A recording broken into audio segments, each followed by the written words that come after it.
Iro og manok gipariglahan sa usa ka lalaking hubog sa sitio Cacao, Barangay Kinasangan, Dakbayan sa Sugbo. Sospek sangko sa langit ang pagbasol, human gibalhog sa bilangguan tungod sa iyang gihimo. Sayra nato ang detalye sa report ni Alan Domingo. Nahuwasan kining 39 anyos nga lalaki humaan na kaamgo nga magpasko siya sa sulod sa prisuhan tungod siyang krimen nga nahimo. Sa way pagpanuko giangko niya ang salaod nga nahimo ang pagdunggab sa iro ug sa manok nga iya sa iyang mga kadugo.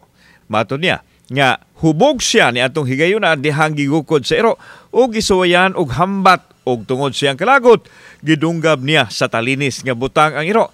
Og diyan agian niya ang manok nga gihigot daplin sa dalan, iasab kining giapil sa pagpitlok. Tungod atong iro nga gukod ko ba, padong ko uli. Gihambat ko, gukod. Timing nga, pag-abot ko sa muha, sige mag-aw-aw, sige aw-aw. Moto nga ako na guslakan. Naukay ang mga mulupyo diri sa sitio Cacao sa Barangay Kinasangan, Cebu City sa sunod-sunod nga krimen. Biyernes ug Sabados gabi. Dili tao ang biktima, kun dili mga hayop sama na lang sa manok ug sa iro. Biyernes sa tungang gabi, kalit lang miyagak ang iro sa silingan ug ilang nakita nga giduslak na daay kini sa suspek.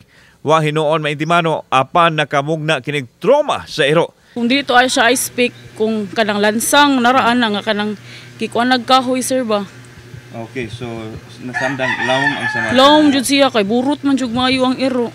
Samtang gitugan sa Barangay Tanod nga si Paul Navarro kinsa tag-iya sa sunoy hinigtan nga nasuko ang suspek kaniya dihang gikasab-an niya tungod sa gibuhat nini sa iro sa ilang silingan.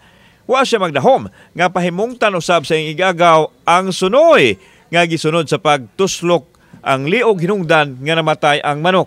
Sa nahitabo sa imong manok? Kanang gidunggab sir, ano ba, tuslok ba? Kisay kadunggab? Igagaw. Okay, nga nung gidunggab doon niya? Kuha na sir, kanang sabog ba, sabog. Suma sa igagaw nga pipilan na kahigayon nga nabilanggo ang suspek tungod sa paggamit sa iligal nga dugas ug naanda niini nga tripan ang mahayop kon makagamit sa iligal nga dugas. Busa nakahukom sila nga ibalik sa prisuhan aron mutagam tungod kay nahadlok usab sila nga mas grabe pa ang himuon ini sa maabot. Mausab kini ang gikahadlukan sa ilang mga silingan.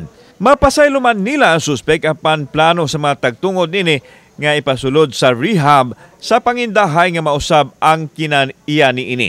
Noy, mangayo lang sa kung magpasaylo ni. Pahit kay sa presuhan gud pagpasko ta. Pasakaan jud na siya kaso sir kay lisod man sad kaayo. Kay basin nyo kanang naman goy uban sir nga kanang magsalig ra ba kanang hayupan ya kanang di na lang pa tinud-on gani magkapasaylo ta pero dili na ako papuyo dia. Pero wisyo kayo ninyo sa iya? Pero dili na siya makasuyop sir, tarong ka na siya. Kung naalala ko'y kwarta, pwede na ako iparehab ba. Samtang wala magpa-interview ang opisyal sa Inayawan Police Station, apan nasayran nga napasakaan na nila og tukmang kaso ang dinakpan subay sa reklamo sa matag iya sa iro o sa manok. Kauban si Clover Lumayag, ako si Alan Domingo. Balitang Bisdak.